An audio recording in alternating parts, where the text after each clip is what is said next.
Okay, welcome everyone to the Humans and Wildlife Show again. So I'm here, my name's Christian Sasse, and I'm here with my co-host Georgia O'Terry. Georgia, what are we going to talk about today? Hi, Christian, and welcome everybody. So today we're talking about the changing soundscapes, particularly in specific the changing soundscape of bird song, and how we don't have as many birds calling as we used to because of the decline of bird populations. So we're going to be Yeah, talking about some of the reasons why that is and some of the consequences. yeah, right. Georgia, I remember so well as a child when I used to be in my bedroom. I opened the curtains in the morning and it was very early and I used to be flooded with sounds. And it occurred to me a few years ago when I came to Canada. I just thought, where are all the bird sounds? Is it just because I'm in Canada? And then I actually went back to Germany during my travels, and I noticed that in the cities I used to be, I asked people, do you notice it? And then they said, no, not really. And I thought, gosh, am I imagining this? Or is this just, is this reality? And what do you think? Yeah, I mean, it's interesting. Like, I had a very similar experience to yours where I remember as a kid just being woken up by this noise. It's like even more pronounced than being woken up by the sunlight. It's like there's all these birds singing, the bird chorus starts. And similar to you, though, I moved around a lot. So at some point I thought, well, it must just be that the places I'm living don't have as many birds in them. And now I've realized, nope, there just aren't birds like that anymore, at least in like many suburban areas and urban areas in the United States. Yeah. Yeah, let's quickly greet everyone here. So, Georgia, I'm going to concentrate more on YouTube. I hope you'll have a Yeah. look out on other channels because we have to keep our eyes everywhere. But let me go on YouTube Yeah. very quickly. So, Kit, very nice to see. Kit has had her 70th birthday yesterday. So, congratulations to you again. She's very lively. She's an absolute wildlife enthusiast. So, again, congratulations from us. Yeah. Amanda's Happy also there. birthday, Kit. Yeah, it's wonderful. Amanda's there in Texas. Very nice to see you. David Howden, of course, is there. Welcome, David. I'm sure you can give us also some inputs about this session on birds. And let's just jump quickly to Facebook. Are you there already? Yeah. So on Facebook, Betty May says we moved to the mountains and there are no songbirds here. Dot dot dot. Frowny face. Yeah. So in the mountains, you would think that there might be a lot more birds. You think of like mountain bluebirds and stuff, at least in the United States, and they often have a distinct group of birds associated there. But you know, I guess not necessarily as we start to lose our birds. So, We so have they another. seem to, yeah, go on. Sorry, go on, Georgia, go on. Oh yeah, we have another comment from Kathleen Santoro. This year, the illness that was killing birds has made a bad situation worse. Many people refuse to stop feeding. My red-bellied woodpeckers are around still. And yeah, talking about some of the diseases that are transmitted between birds at bird feeders now we know. And we have some other people tuning in. Lorelei from Louisiana, welcome. Ria Borazé, good evening. Yeah, welcome. So wonderful! Really very nice to have you. So please share your experiences with bird sounds. So is this just Georgia's and my imagination, or would you agree with that? I think David Howden has already put in a comment. Let me just Birds at find it. bird feeders now we know. Yeah, let me just. And we have some other. Sorry, Oh, that was me. sorry, that was you. Okay. That That happens was to me. me I all opened the. YouTube and then it was like playing. Don't. Anyways, but yeah. It happens to me all the time, Georgia. It's okay. That's fine. Okay. So what we thought is, I'm just going to make us a little bit smaller here, is to show you where this comes from. Okay. So the Cornell Institute of Ornithology published this in 2019. And this is really worrying. I mean, we talked about a bit about cats and, windows and so on, about birds, but it really seems to be true. So we're talking here about this is a North American statistics, of course, mainly from well, not mainly from the States, I can't say that because it's not not the population. It's both. We have a lot of wildlife, of course, in Canada too. But it's very clear from that graph is that there's a decline about 30%, which is scary. I mean, this is our own life, right? We're talking about 30% decline in total. in a very short period, right? Georgia, what do you, any comments on that? Or Yeah, I mean, when you look at stuff like this, it's just really scary. It's scary how quickly it happens, and you start to think, like, gosh, well, what changed in that time?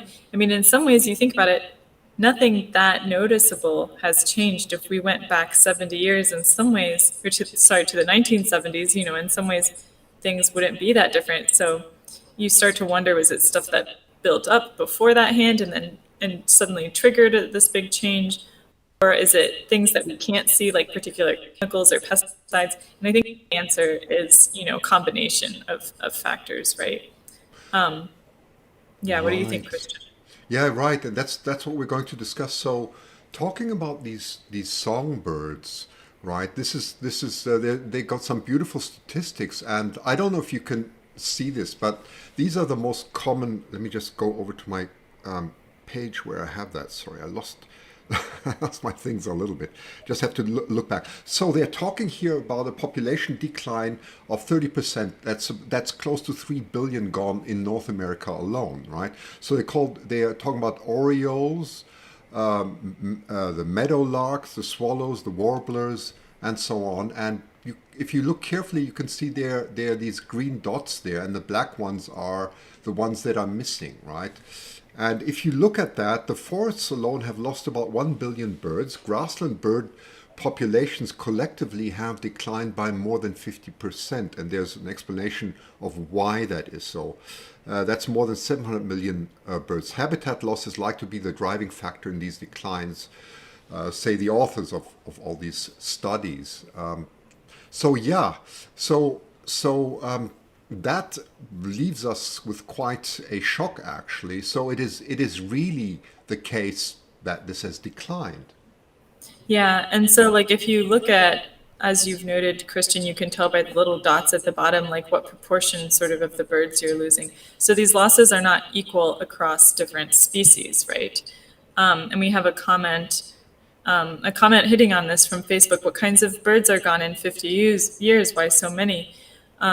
Yeah, so certain species are more or less sensitive. And I mean, it is a huge, huge question. And biology, right, and conservation is what makes some species more or less sensitive. So we have differences in how specialized species are. Like, if can they eat a lot of different things and nest in a lot of different situations, or are they very particular about what they eat and where they nest? Certain types of so in addition to like different breadths of requirements, also if you have different types of specific requirements, some specific requirements are going to be more sensitive than others. So, for example, insect eating species of birds are very sensitive, we know, compared to like seed eating species, because in part the seed eating species can get a lot of seeds from bird feeders, whereas we don't have out bird feeders full of insects for the species of birds that specialize in eating insects. So insect eating species of bird often disappear more quickly from certain types of environments. Right, and we're getting very good comments here. I'm going to read a few of them. Kathleen says, this year, the illness that was killing birds have made a bad situation worse. Many people refuse to stop feeding. Let me just go on with the comment. My red belly woodpeckers are around still. Yeah. Sharon gives the okay. Here we go. Various amphiletus insecticides and less insects. That's very true. And people are purposely ruining pieces where birds rest and roost. Absolutely, that's completely correct. That's the loss of habitat. You're absolutely right. So it just so happens, and that's quite incredible that there was a study that came out. I'm going to just see if I can share that very quickly. Let me just share my screen so you can see this. There you go. Yeah, and as you're Go on, doing Georgia. that, we have a comment from. I'm hearing a little bit of an echo. I'm not sure where it's coming from. Maybe if YouTube or something is open. But yeah, we have in contrast to me and Christian's experiences, Kathleen Santoro says, I've lived in my home for 19 plus years and bird songs were very prevalent. Loved going out to listen to my friends every day. Now it's so quiet. I've thought it's been due to winter habitat loss. Many childhood birds I knew are absent. Lived in the country then and live in the country now. It's so sad. So, in contrast to us, Kathleen has lived in the same place for a long time now, and she's seen the birds go down there. By the way, just on the comment that Georgia's getting an echo, I'm sorry if I don't hear that. Just let me know what the sound is like. I can still try and do some adjustments. That's the audio is always very difficult, right? Especially when you go live, because it's I just don't hear it. I can see things, but I don't hear things because of the possible echo. So just give us a just give us a comment. Is it okay? Something needs adjustment. I'll try and do my best. Okay. By the way, what you're seeing in the background, that's the Cornell Lab of Ornithology, and this is go. I'm going to give the link. I'm just going to put the link into the chat so you can see it in the meantime. Yeah, that's easier said than done. I can just notice I can't do that at the moment. 1 second. I'll have to do this later. 1 second. I just noticed that I can't actually put it into the chat. I can look for it and put it in there. Thanks, Georgia. Yeah, they do a lot of good research, and they have. It took me a long time to figure this out, but it's not really just like one lab. It's kind of like a collection, like a whole institute. And so I'm not sure actually, Christian, if I can find the exact page that you had up. Yeah, I'm just Let's. seeing that David is saying, David Halden, that there's a slight echo when you speak. Okay, I'm sorry about that. It's going to be difficult to adjust at the moment, unless I put on headphones. That might do the trick. It's very difficult to find the root cause in a short time, but I'll try my best. Okay, Yeah. I'll see if I can fix that in the meantime. Yeah, I will also fix that. Sorry, we had some technical problems, so that's why it's difficult for me to put the links in at the moment. But I'll try and do this. So the link is birds.cornell.edu. If you go there, of course, that's a Cornell, just Cornell Lab of Ornithology. If there's anybody who can help, just put it into the chats, please do. And it's called Bring Birds Back. That's what it is. Bring Birds Back. That's where the link. And what is quite, Yeah. yeah, sorry, go on, Georgia, go on. I just put it in the chat for YouTube and Facebook. So. Oh, thank you very much. Great, you're so fast. Good. Now, the other really amazing study that we found here is from Nature Communications. So this is the famous Nature, of course, nature.com, right? And they have this. Let me just see if I can enlarge this a bit. Yeah, you can read it properly. Bird population declines and species turnover are changing the acoustic properties of spring soundscape. This is remarkable because this was just published, as you can see. And what is these people were very creative. A lot of scientists are actually very creative. And what they did was absolutely remarkable. I mean, they said, well, what do you think it has been like maybe for people who count birds? I'm sure David Howden is one of them, I can imagine. People who go out and actually count birds year by year, right? If you do that, just raise your hand and let us know what your experience is, if you are one of these bird counters. And what they do is they count how many they see in a certain area, and they put careful statistics, they identify the species, and then this is all cataloged worldwide. So it's very valuable information. And from that, we actually know that there's a decline. So the question then is, of course, what effect would that have on the sound? And this is exactly what the authors of this paper are talking about. So what they did is they did something remarkable. They went to a library, and I'll share that library with you in a moment, of bird soundscapes.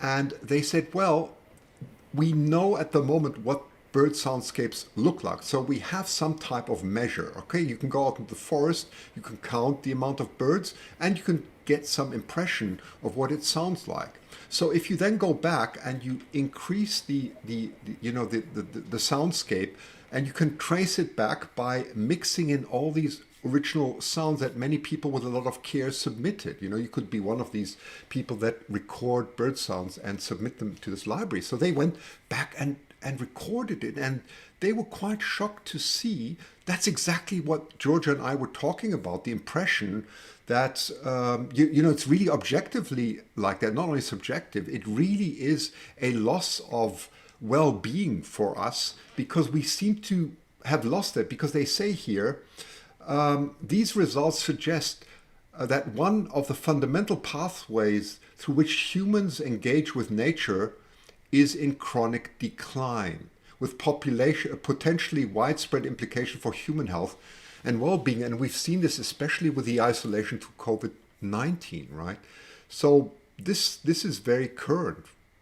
Yeah, Georgia, do you have any comments on on this when you see that? Oh, wait, at the moment your sound is gone. 1 second, Georgia. Oh, For I muted Okay, you myself to muted. try to Okay, help go with on. the echo. Yeah. Sorry.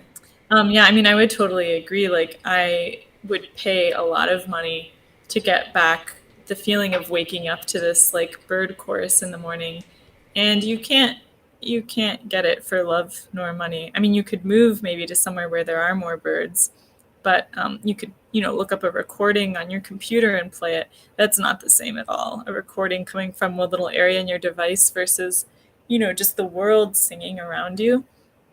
That's just a wonderful feeling. And so, I mean, yeah, I totally agree. There's got to be a big negative impact. And I mean, I think we talked earlier, Christian, that's one of the things that first got me kind of interested in nature as a kid was waking up and hearing all these birds. I would wake up, I was a nerd. I would wake up early, earlier than I needed to catch the bus for school. And I would wake up early and go out with my little cassette tape and record the birds every morning for a little bit. And I have a whole collection of these little cassette tapes with like the date on stuff. I should look and like ask my mom if she still has these somewhere. But that's little Georgia finding her way into science. Waking up, you're confronted with the natural world and you're like, "Oh, what's that?" And bit by bit you follow that, you become someone who studies nature like in a more professional sense. But I can't help but think how it's different now for generations, where you wake up and you're not necessarily confronted with nature. That's one more way in which you've been kind of cut off from nature, I guess, and you're less likely to find your way to a love for that aspect of the world, perhaps. Very good. No, Georgia, I'm really impressed that you did that as a child already, that you went out actually and recorded, and that's incredible. I think that's way beyond what I did. I think I really admire that because that shows the scientist in you already. You know, you were there as a child doing these things. It's marvelous, really. It shows I was a nerd, yeah. I was playing around with a chemistry set doing the explosions. That was terrible, you know. Nothing. It's a different type of science, yeah. Anyway, let's not talk about it. What I'll do now is I'm going to play a few sounds for everyone, just that you get into you know, just listening. I took something from a library. I'll just show you where that library is. It's really marvelous. So the library is, I'm going to try and, oh, you can't expand. It's called Xenocanto. You see that? Xenocanto, if you Google that, it's marvelous. Everybody, or a lot of people from all over the world upload there, and I've just become a member too because I didn't even know that this existed, right? And they upload all these different sounds. So I actually went there and tried to replicate in a very simple way, really, what these scientists were doing. So they were taking these recordings, classifying them according to quality. You can see they have a quality score there. They would take the very good qualities and then they would mix them in a studio and try and replicate what it would have sounded like many years. So what I thought now is I'll play you a few birds sounds that I took here from recordings. I'll tell you which ones they were, and then later I'll actually show you I'll play the recording to you, the soundscape that they actually replicated from 20, 30 years ago, what it must have sounded like when you did bird counting. So I'll just silence myself and let's see if I can do this. Let's first start with the forest sounds, you know, what you would typically hear. And then I'll go to a blackbird and then, yeah, I'll announce them as we go bit by bit. Okay.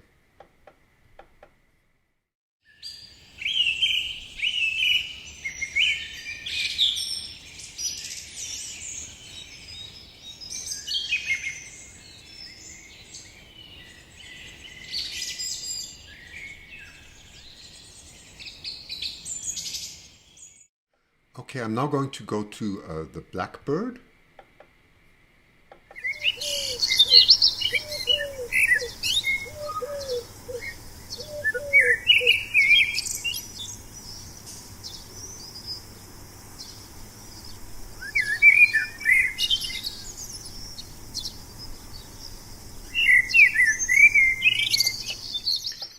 Okay, now the morning meadow. Let's try that one.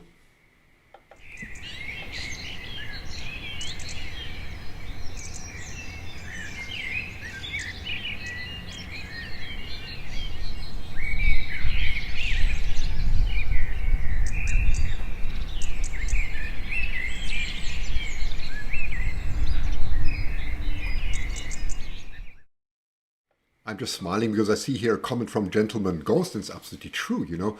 Isn't isn't a bird's a songbird definition subjective? Thinking of beautiful melodic sounds of my crows, and you're absolutely right. By the way, that's another study. I read that somewhere, and I can't remember where I read it. But you're absolutely right. Of course, it's the same way we perceive music, right? One person likes classical music, the next one likes jazz, the other one likes pop, whatever your preference may be.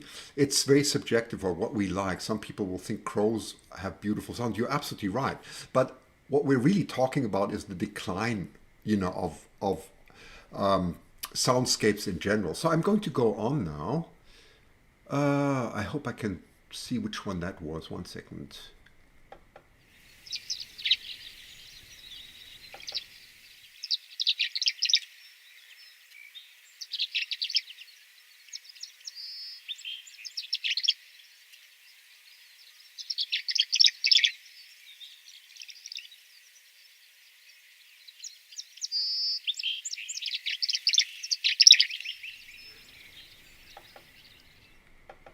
Yeah, this was a tree swallow. I hope you could hear that. That was a tree swallow. Let me look what the next one is. One second. Yeah, that's a Scots oriole, and I'm way out of my league now because I really don't know these. I heard these sounds, but I wouldn't have known what this is.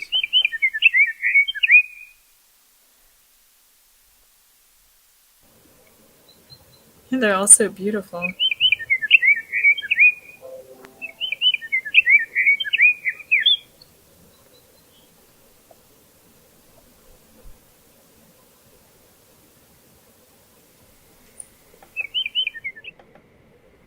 Okay, the western meadowlark. That's another one that has very much declined.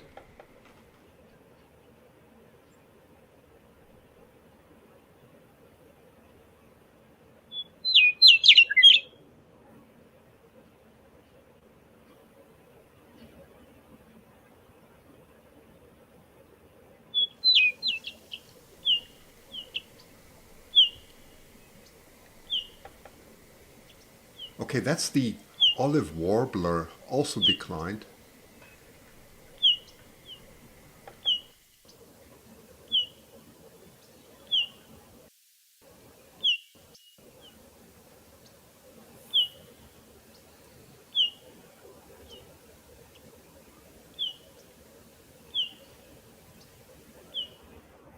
Okay, and finally, from this article, I'll go back to it again. One second. Let me just go back here.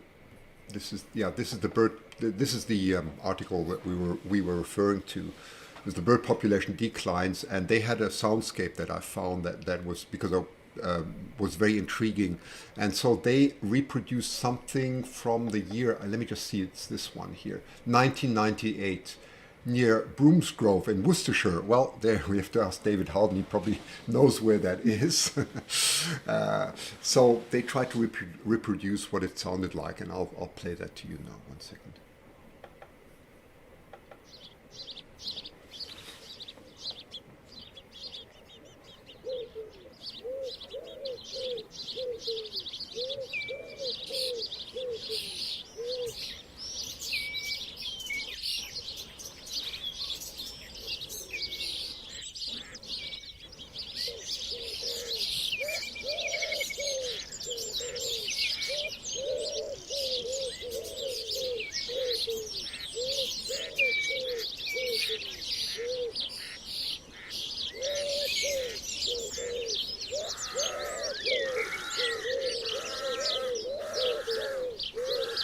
What is going on here?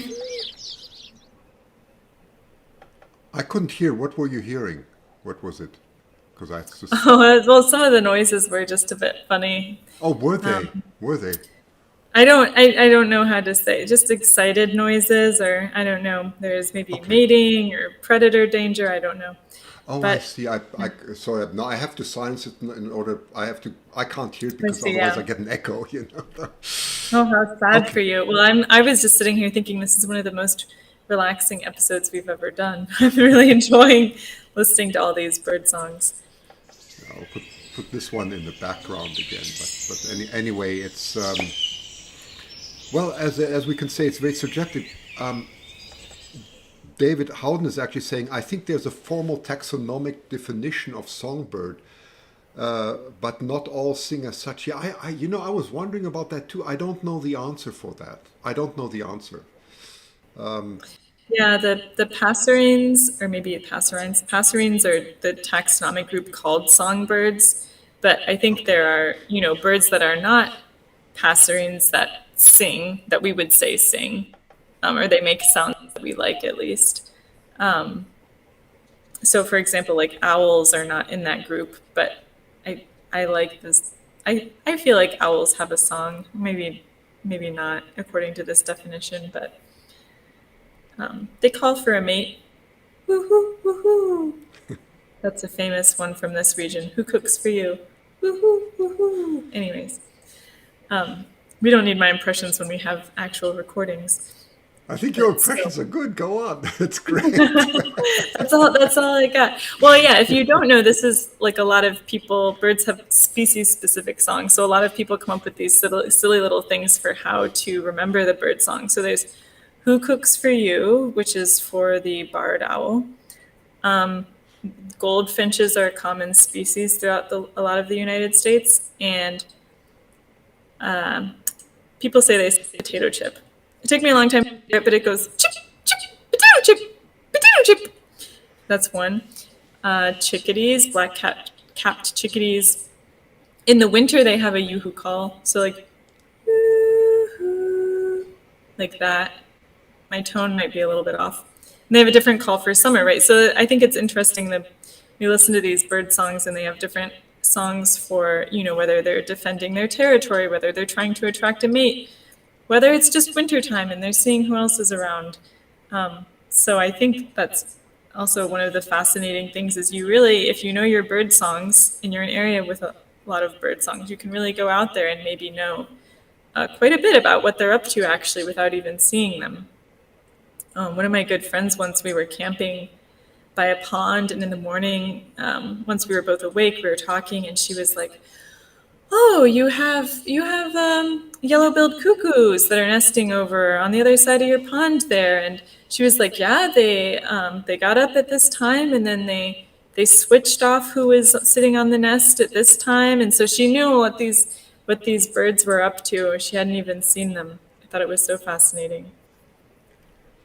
That's incredible. Very, very, very nice. There's one good news, by the way, and that's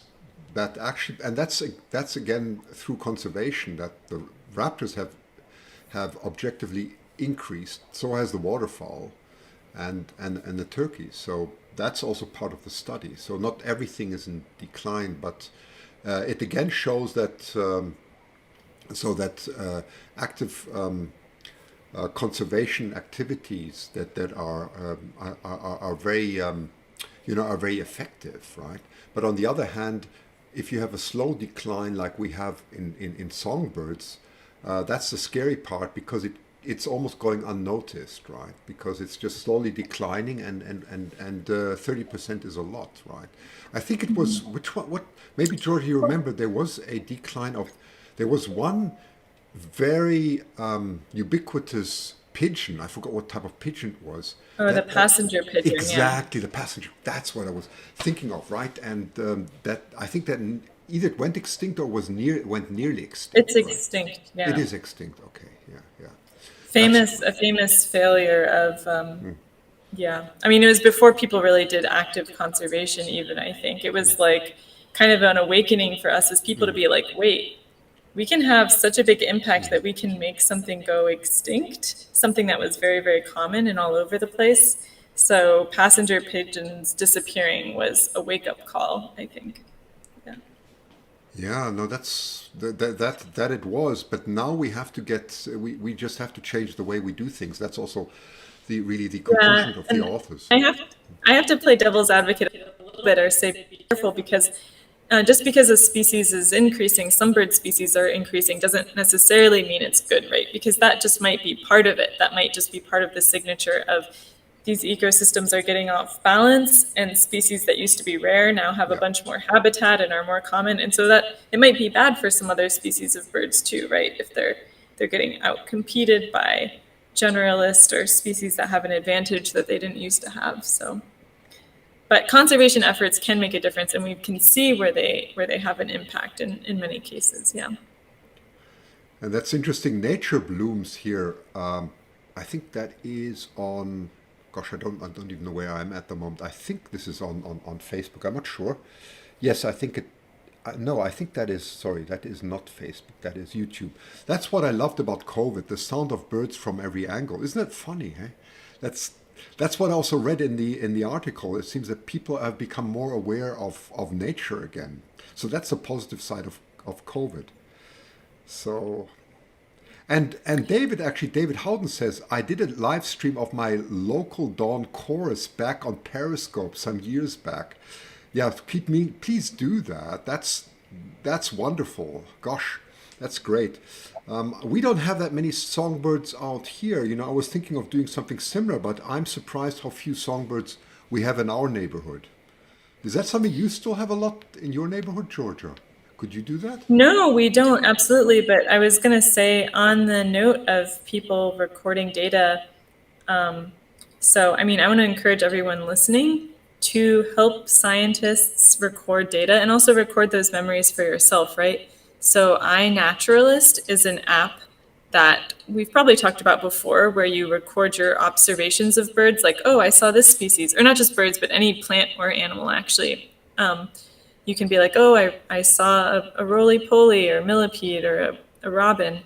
And those kinds of recordings get used by scientists to help make charts like this one, where they're like, oh, the observations have declined over time or something like that.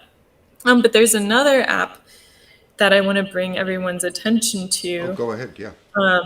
It's called it's called Record the Earth. Oh no, of course my light is going to get in the way.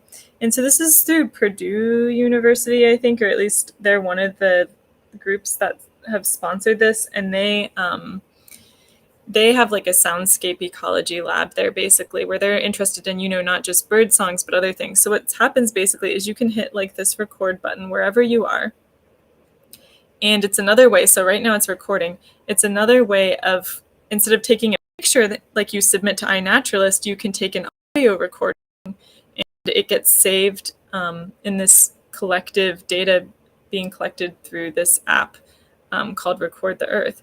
And so after you're done with the recording, it says, okay, you've like recorded enough now. You hit save. It has a little box where you can type in what you heard. So like, I'll just say like myself talking. And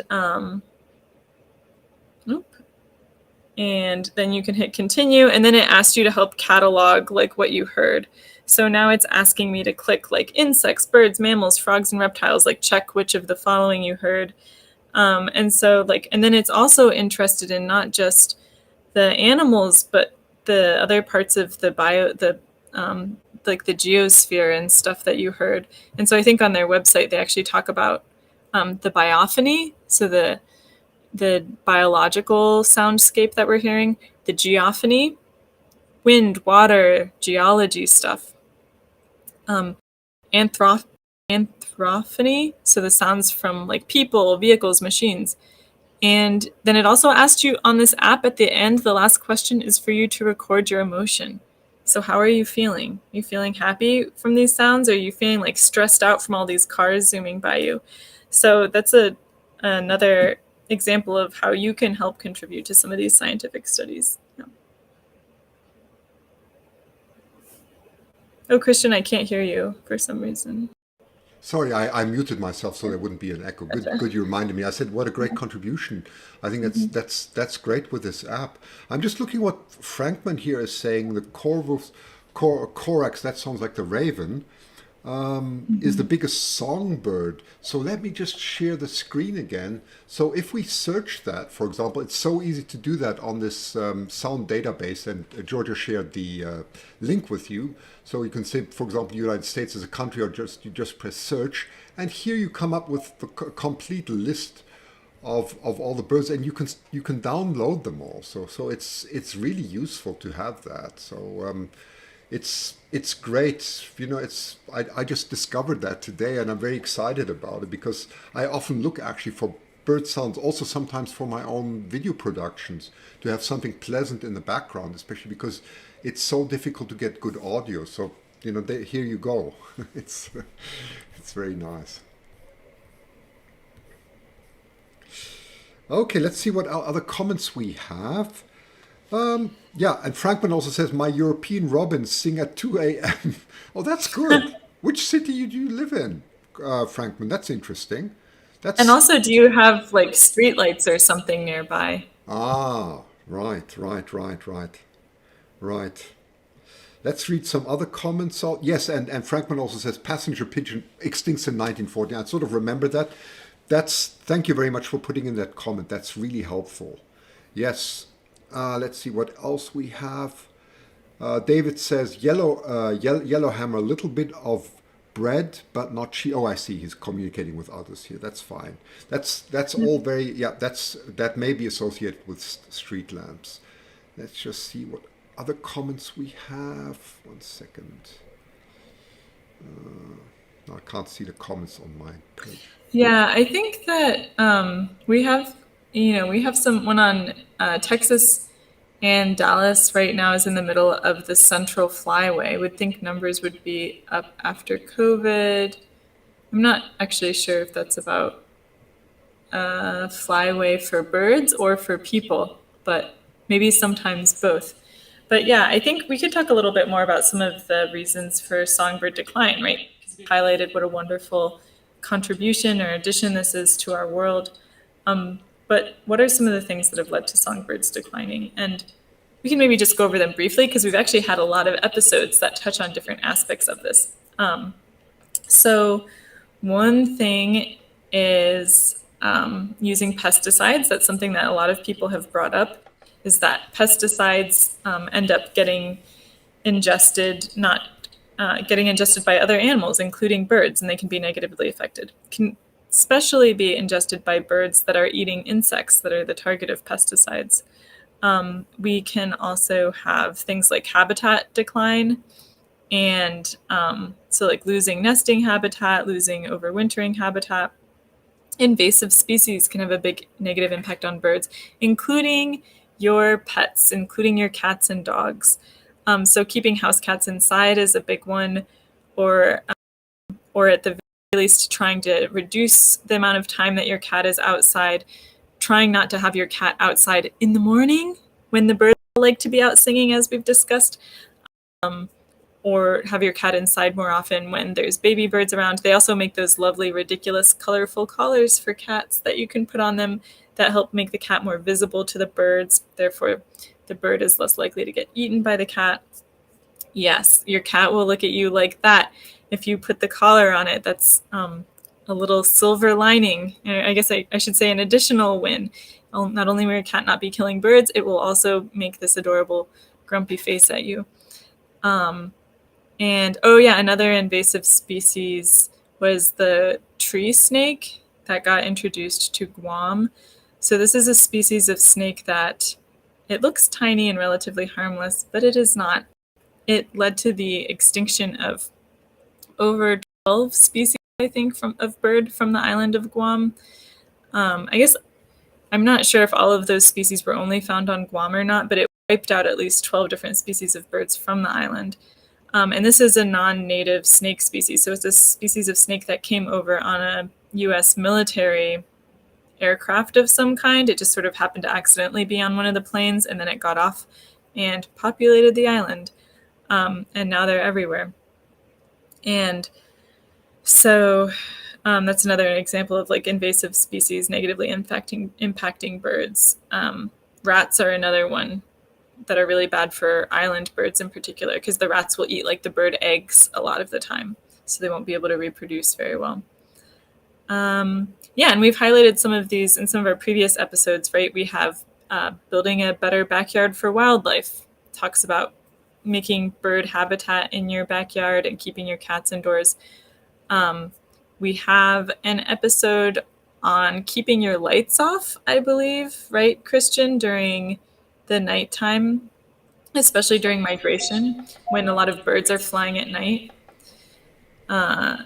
Yeah, so this is the Audubon Society, which is a big a nonprofit really focused on bird conservation. They are promoting this lights out at night campaign because that's how important keeping your lights off at night is to help birds. So a lot of birds, when they're outside, they migrate during the night oftentimes, and then the lights coming from buildings and houses can confuse them. So trying to keep your lights off or your blinds shut or whatever can help these birds be successful on their migratory journeys. We also talked about windows and birds, like how bad those reflective windows are because birds can run into them and hit them. They will mistake the reflection of the window for open sky, or for another bird that they want to attack or something like that.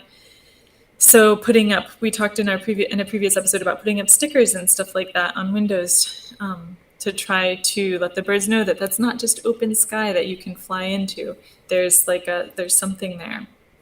Other threats you can think of, Christian, or things that you can do to help? Yes, this one. That's the major threat of the planet. That's the growth and explosion in human population. We're now at 7 billion. And we are the biggest threat for wildlife. That's it. It's in a nutshell. You can actually read that also on the Cornell Lab of Ornithology. If you read the comments on their study, some people immediately pointed it out, right? It's often missed that we are moving, the planet, we are imbalancing it. And if we don't, David Hancock said that really clearly in, 2 weeks ago. If we don't stop breeding like crazy and controlling what we're doing, we are we are the main cause for things, right? So we have to also think much more responsibly. Yeah, and I mean, we've talked about a lot of different ways in which people can cause these bird declines, but I think we have to be really clear that, not everybody has the same impact. So, like a lot of people, honestly, living in places where the average person uses a lot of resources, you have a lot more impact per person, even though actually the population growth rates are quite low in that area. So I use a ton of resources living in the United States, tons of electricity, fossil fuels, based on kind of living at a northern latitude and how my life is set up, right?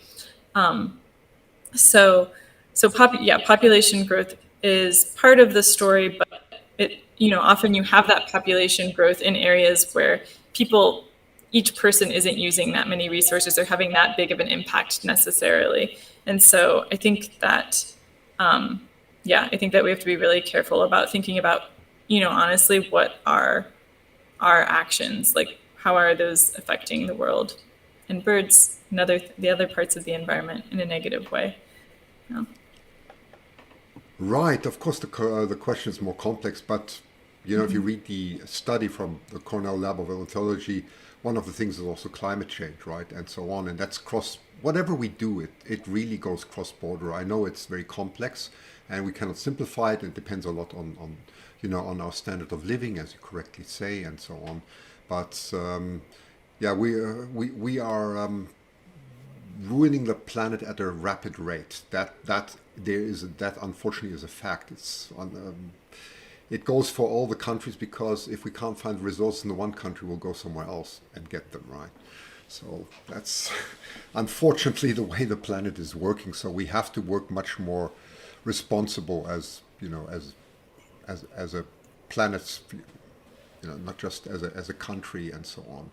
But anyway, you're doing part of the job anyway. You've been negative about yourself, but you should say the positive sides, because you are actually living rather modest, and you're going to solar energy, which I really think is a great idea, and so on. So you're actually very conscious of that. I think if more people were like that, a lot of the problems wouldn't be there. We have some interesting comments too. There's one that makes me think of you, Christian. Cheryl Simpson says, "Hi, so the American eagle has seemingly moved to Canada and the salmon stocks had been low. So is there something to that? Sorry if I'm late or if you've covered that." The American eagle, I'm not sure. There's no such thing. Yeah, so probably Cheryl means bald eagles. Bald eagles Yes. have been in Canada for a long time and in Mexico.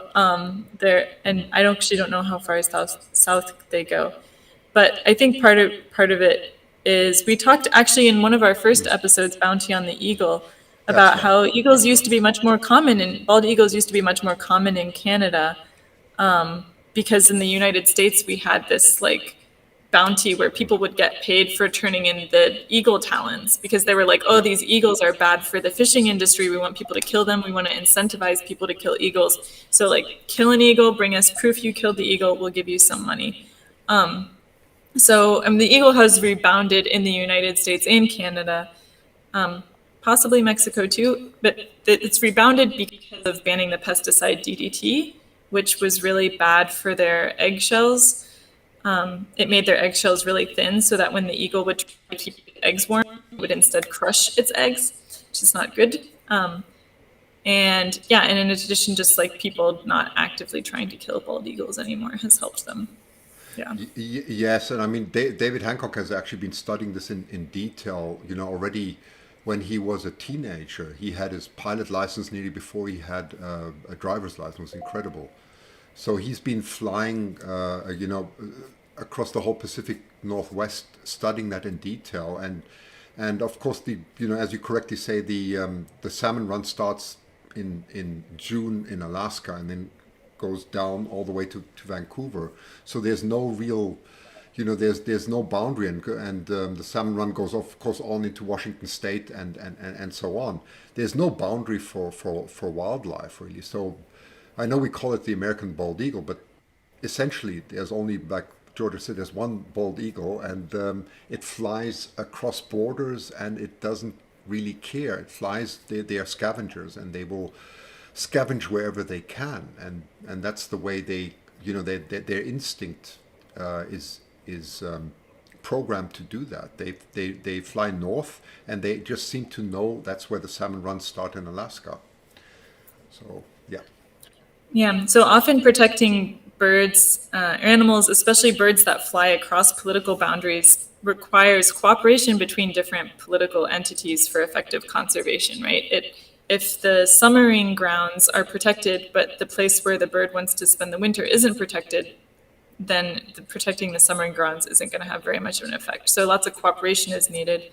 And Amanda Price has a good example here of a government choosing to protect birds. She says Dallas turned off their skyline for an entire month to help migratory birds from hitting buildings when moving through. I assume they chose a month during peak migration time to do that. So that's a wonderful example. I didn't know that they did that. I'm actually going to Dallas for Christmas in a week or two.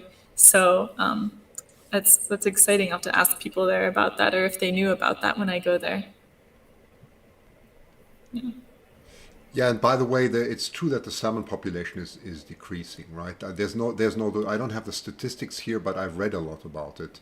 It's very clear that that the behavior of scavengers is changing because of the decline of salmon population in recent years. There's no doubt about that, and everything is intertwined, of course, because then your bears, the forests, everything, everything is linked to the salmon run. So that's a topic I think that David Hancock, of course, knows a lot about, and I think he's the right person to talk about this. But it's a fact that the salmon population is declining. Yes. Yeah, well, we're coming up on 5 o'clock here, so I just want to say thank you, everybody, for joining us. Christian and we've been doing the show just the two of us for a few weeks now as we get used to this new platform. But we are going to start bringing guests back onto the show. I'm excited to announce. So I'm definitely looking forward to that. I've enjoyed just exploring different topics with Christian, but keep your eyes peeled for some new faces on the show again, finally. Yeah, that's absolutely right. So we will be looking out for of course, there's so many knowledgeable people that we would like to give the opportunity to share their expertise with. And it'll take a little bit of time for us to build that up, but we'll get there, Georgia. We will. Yes. Okay. Anyway, on that note, thank you very much, everyone, and thanks for joining. So this was a little bit more about sound. There's one other person who is an absolute expert on sound that I can get a recording of that I have somewhere in my archives. He's called Bernie Krause. He's probably one of the most knowledgeable soundscape biologists that live. He's very well known. He's also, if you Google him on Wikipedia, and I actually have an interview that I did about a year or two with him, and I might be able to play that again. But he has, of course, recorded the change of behavior that we see in the forests just by looking or just doing sound recordings. So that may be a useful addition. Okay. Then thank you, everyone, and thanks for joining. And